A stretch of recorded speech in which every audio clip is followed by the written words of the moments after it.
Hello, আসসালামু আলাইকুম। কেমন আছেন ভাইয়া ও আপুরা, ছোট্ট ছোট্ট সোনামণিরা?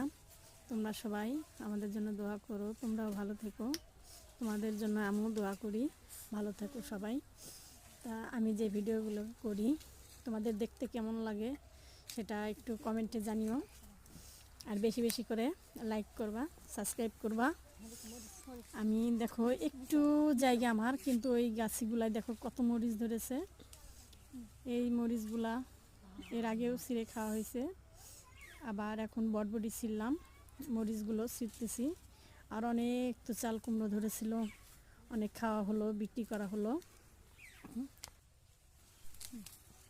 পৃথিবীতে বেঁচে থাকতে হলে অনেক স্যাক্রিফাইস করতে হয়। তাই ধানগুলো পেকে গেছে, কাটা হয়েছে। আর দেখো তো মাঠকে মাঠ মনে করো যে ধানগুলো পেকে গেছে।